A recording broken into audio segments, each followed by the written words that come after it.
Good morning, good morning, good morning. What's going on, my good people? All right, we got a lot to talk about today, man. We're going to be talking about the SEC potential breakaway. A lot of people saying this has some legs to it because see some different things happen. I don't usually go live this early in the morning, but hey, we testing little things out, seeing my subscriber base. Seeing if y'all want to see more content like this early morning, talking college football. We'll see how this does and what you guys think. Okay, so make sure you guys like, comment, and subscribe to hype up the video, man. I appreciate you guys always tuning in, man. So, a couple things to discuss this morning about the SEC. Okay, so first and foremost, right, it has some legs to it, right? This could potentially be massive for the conference moving forward. Okay, key quote right here, and this is obviously I want to give credit to this author. This is Matt Hayes of USA Today, and what I want to take away is this part right here. By itself, head to head with its own rules and its own playoff, right? With its own calendar and enforcement, pay structure, and player movement, and clutch your pearls, baby. Maybe even its own collective bargaining agreement with players, right? So, what do I take away from all of that was just said? Basically, the SEC is thinking about going on their own. Now, there's caveats to this. There's good things, there's bad things, right? I 100% guys agree with a collective bargaining agreement, right? You need something established with these players, with these teams, with these administrators, with these coaches. There needs to be some kind of an agreement in place, right? Obviously, there's contracts right now, but we need to have something legally binding that attaches them together. We don't have that currently right now, right? And that's why you see a lot of pitfalls, players not upholding their contracts, players getting out of contracts, players deciding to move elsewhere. Like there needs to be something legally binding that gets the player to uphold his contract and do what he's supposed to do. And the same for teams, right? So to their point, I'm not saying I agree with everything in the SEC.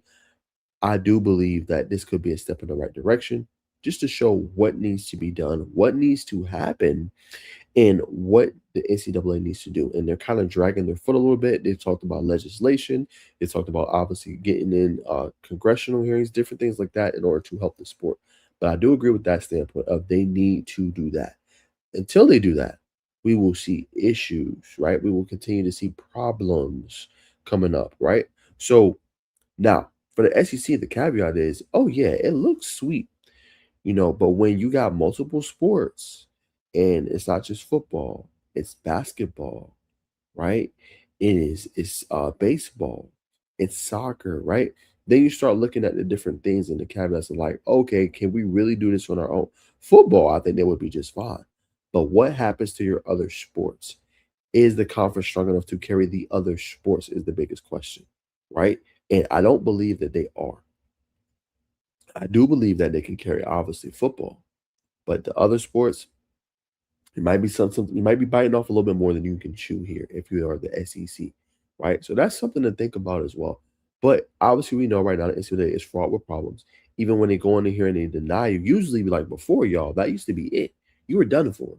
But now we're seeing these players have these wiggle rooms, these different things they can kind of go around and do it, right?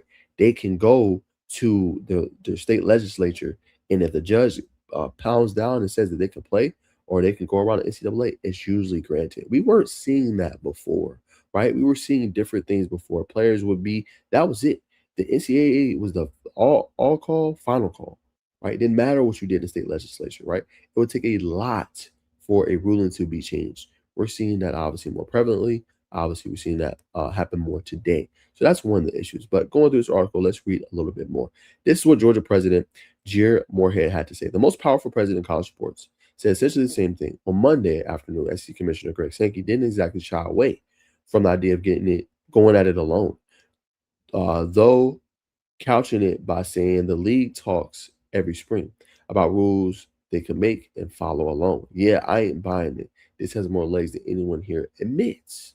Right? SEC has the biggest, strongest television network, ESPN, as an exclusive partner. SEC generates the largest television numbers by far any conference in college sports. SEC sends more teams to football, basketball, baseball, and softball tournaments, revenue producing sports than any other league in college sports. Which brings back to that point, right? Like what happens to the other sports, right? They do bring in a lot of revenue, right? They do bring a lot of eyes, and, what I'm saying, and viewership and different things like that to these sports, 100%. I'm not in disagreement here. But can you do that fully by yourself in a conference? That I don't know just yet for the SEC. So there's a lot to discuss. Kirby Smart made a quote. We'll talk about that not today. I mean, we will tonight on the show. So those that are watching, make sure you guys come back at 8 o'clock tonight. We'll have my college football show. We'll get into everything, SEC related, college football related, all the teams that I cover, and we'll come back to this. But I just wanted to kind of do a little bit of, I guess, an overview of that and kind of do a live, see how you guys would tune in. And you guys are tuning in, about 4 people live. So I appreciate everybody for that. But last quote before we move on to the next part. I'd say we're in a worse position now than a year ago, Moore said Tuesday on the Paul Famo show. We're close to anarchy. Time's running out on us, right? So breaking down that quote, he feels like they're at wits end, right? Something has to change now, or there's going to be a problem. They talked about the $1 million rosters. They talk about everything continuing to increase, and basically saying this is not a sustainable model for college football or for even the SEC period, right? So something has to change. We'll see how quickly that is. We saw how long they dragged their foot on NIL and transfer portal and all that good stuff. Can the NCAA finally figure out a way to stop dragging their feet? Can they finally find a way to put what's supposed to happen first, right? We're going to have to find out with that. Still, a lot to remain to be seen, but that is obviously the latest when it comes to that. Finding maybe a judge potentially that can obviously help with this information. We're going to obviously find out here. Okay, so we're going to leave that there for now. We're going to talk about another topic before we end off the live. New SEC coaches say that they were misled about a 9-game league schedule. They were told the playoff would expand to 16 teams if they agreed. It didn't, and that is correct, right?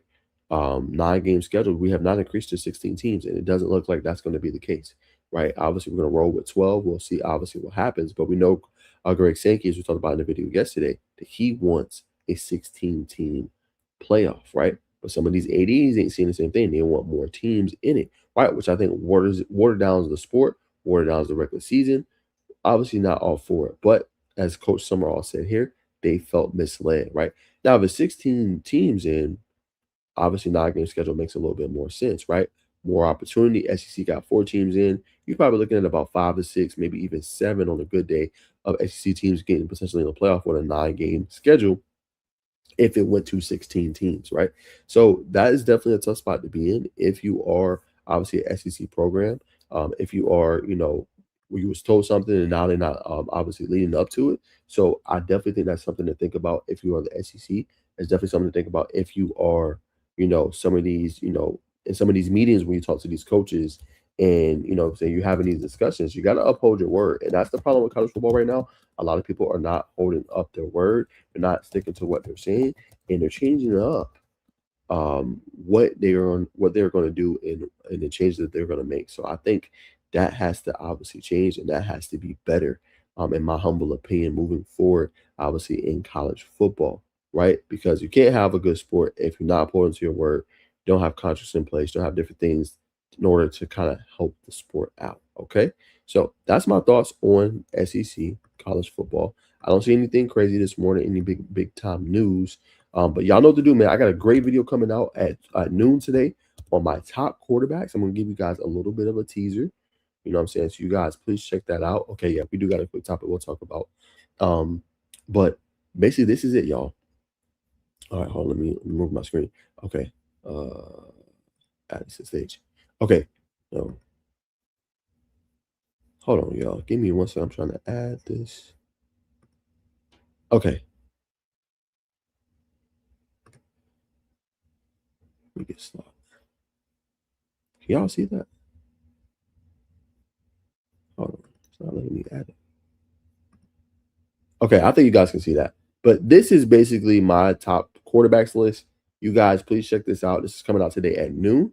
I give you guys a little bit of a teaser. I'm not revealing who number 1 is, but y'all stay tuned. That's my top 10 quarterbacks. That reveals today at 10 o'clock. So please, please, please, definitely check this out, okay? All right, so top 10 quarterbacks drops today at noon. All right, so in less than 2 hours, that is dropping my top 10 quarterbacks list, right? Last thing I want to talk about is just dropped from On3, okay? So I just want to talk about this with Ryan Coleman Williams as we end off this live in this show, okay? So Alabama, Ryan Coleman Williams tells CLO he's healthier than he's ever been since his freshman year. Physically and mentally, I'm in a lot better place. You're going to see me whole again, right? And this is a big season for Ryan Coleman Williams, who struggled a lot last year. Drops, you know what I'm saying, not running the right routes, right? He was supposed to be that top level guy, right? When we talked about freshman campaign, it was Ryan Coleman Williams, it was Jeremiah Smith, and then it was obviously Cam Coleman, right? He kind of feeded off a little bit. This year, right, he has competition too, right? Latia Brooks is in there, Derek Meadows, you got Darian Morgan, how big he was looking and massive and jointed and looking rock, right? So if you're Ryan Coleman Williams, you got to be better. You have to be, I don't want to say he has to be the number one receiver, but if you want to go to the league next year and you want to be one of those top first round draft picks, you're going to have, I think, easily over 1,000 yards, right? But he says physically and mentally, two things he said there that he feels better with. He feels more comfortable. And that's very, very important. Okay, very important because if you Ryan Coleman Williams, the mental aspect, I think, of the game is what he struggled with last year. So if you can correct that, if you can be better with that, you know what I'm saying? If you're Ryan Coleman Williams, you should be able to contribute to this team because it's a big year, right?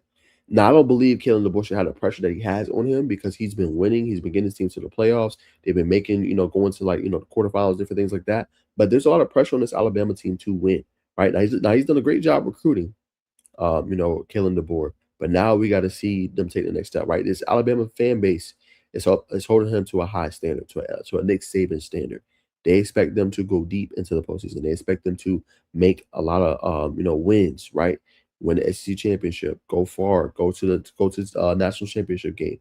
So Ryan Coleman Williams is going to play a big impact in that, and in order for him to do that, right, he has to be better physically. He has to be better mentally. So I can't wait to see it. I want to see what he's going to be able to do this year. I want to see how much he's going to be able to contribute to his team and how much of a difference he's going to make because they're going to need him and they're going to need him big time if they're going to have a chance this year to make some noise, right? Now, there's been different talks, obviously, about the QB battle. You know what I'm saying? A little bit that I want to talk about here real quick. And I'm going to end off the show on this, right? If you're Alabama, it is very simple, okay? I promise y'all, it's not that damn hard. Okay, hold on. Let me see if I got it right.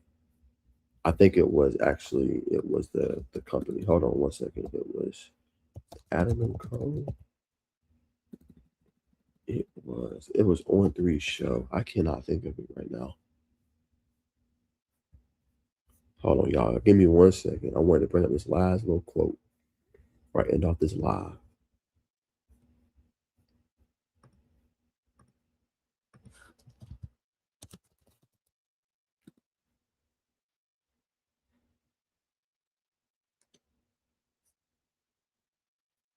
Okay, here it is. Andy and Ari show. All right, hold on, y'all. I'm finding it right now. I want to break down this last little quote that they had on their show. I believe I cannot find it.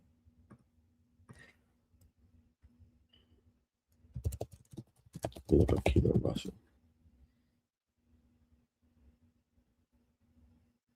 Okay, here we go. They comment on it here. Here you go, y'all. All right. So there's been talks, and there's been comments about the QB situation, right, for Alabama, right? All right, Coleman Williams is going to play a big factor. And I think I seen somebody was like, do they go for somebody that kind of gracious us with a team with what Keelan Russell has done? His ability to run the ball, his ability to kind of, stand out with his teammates, or do you go with a veteran who's waited his turn, Austin Mack? And again, I've said it on my show that I do obviously on Wednesday nights. It's very simple if you're Alabama. You go with the player, one, that has the locker room. That's clearly Keelan Russell. And two, you've seen what he did in the spring. I know Austin Mack was banged up, but he gives you a higher ceiling than an Austin Mack, right? He gives you a guy that can win big games. He gives you a guy that, obviously he's going to be freshman. He's going to be new, redshirt freshman at that. But he gives you a guy that's hungry, a guy that wants to prove himself, and a guy that wants to go out there and ball. I ain't saying that Austin Mack don't want to do that, but if you can't DeBoer, you can't play around. You can't risk the potential of losing this team, this locker room, and not putting the best player out there. And the best player is easily, with no argument, is easily Keelan Russell. So you want guys like Coleman Williams happy. You want him to have that big breakout season again. You want him to, be able to take the next step forward. You have Keelan Russell as your starter, period. I don't think there's no argument for it. We'll continue to monitor this throughout the offseason and stuff like that. But that is your starter. That is who should be QB1 when you trot out there in September after Labor Day. That should be your QB1. It's that simple. You don't need to make this complicated. You don't need to make this hard. It should be Keelan Russell. But that's it. I'll leave y'all there. Remember, tune in at noon. I'm going to have my top 10 quarterbacks for college football list coming out. I have my teletape dropping today also at 6. And I'm also going to have my college football show that I'm going to do at 8 p.m. That's going to premiere for you guys. So appreciate you guys. Like, comment, subscribe, hype up the video. I'll see you guys in the next one. Peace.